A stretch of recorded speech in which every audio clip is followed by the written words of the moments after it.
আমাদের তৃতীয় সমস্যাটির নাম হচ্ছে অধোগামী সংখ্যা। অধোগামী মানে হচ্ছে নিচের দিকে যেটা গমন করে, তার মানে হচ্ছে উপর থেকে নিচে। একটি প্রোগ্রাম লিখতে হবে যেটি 1 থেকে 1000 পর্যন্ত সংখ্যাগুলোকে বড় থেকে ছোট ক্রম অনুসারে প্রিন্ট করবে। তাহলে এই প্রবলেমে অধোগামী বলতে বোঝাচ্ছি যেটি বড় থেকে ছোটোর দিকে যায়।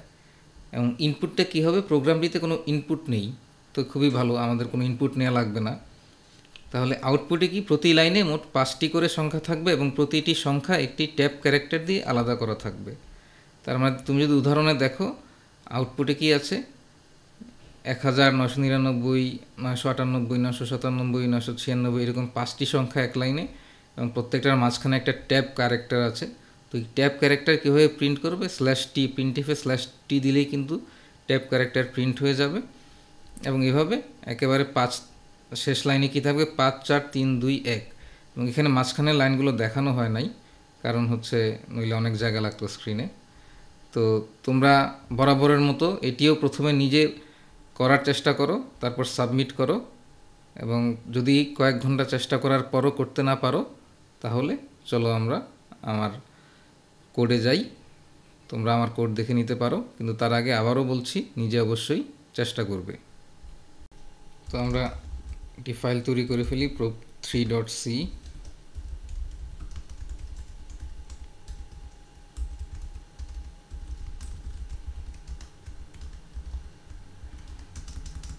এখন দেখো, প্রোগ্রামে কিন্তু আমার কোনো কিছু ইনপুট নিতে হবে না।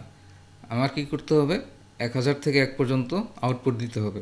তো সেটা আমি একটা লুপ চালিয়ে করে ফেলতে পারি। লুপ চালিয়ে আমি, কিন্তু এই লুপটা হবে উল্টো লুপ। i 1000 >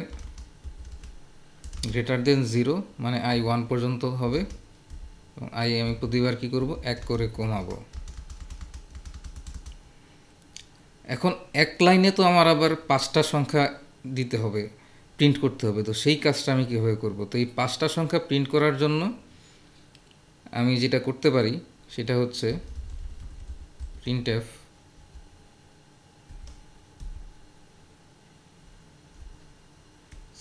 /t। যেহেতু প্রতিটা সংখ্যা ট্যাব দ্বারা আলাদা করা থাকবে, তো আমি এখানে i এর মানটা প্রিন্ট করে দিলাম। তারপর আমার কি করতে হবে, i এর মান 1 কমিয়ে দিতে হবে। সেটা আমি লিখতে পারি i সমান i - 1। আবার i এর মান প্রিন্ট করি, আবার একই কাজ করি।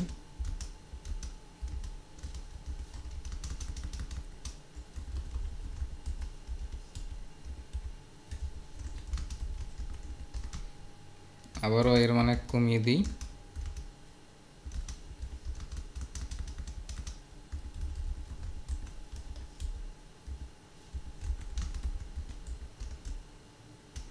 আমি দেখো 1, 2, 3, 4 বার প্রিন্ট করলাম, এটা হচ্ছে আমার শেষ প্রিন্ট।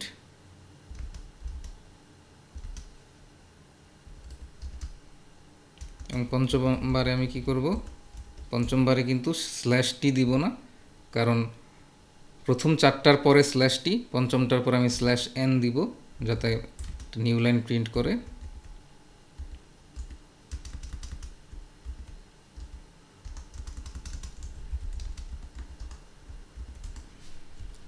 এখন দেখো আমার আউটপুট কি আসে।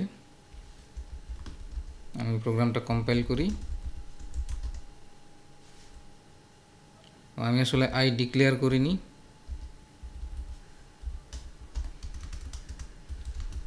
প্রথমে iটা ডিক্লেয়ার করে নিলাম। এখন আবার কম্পাইল করব,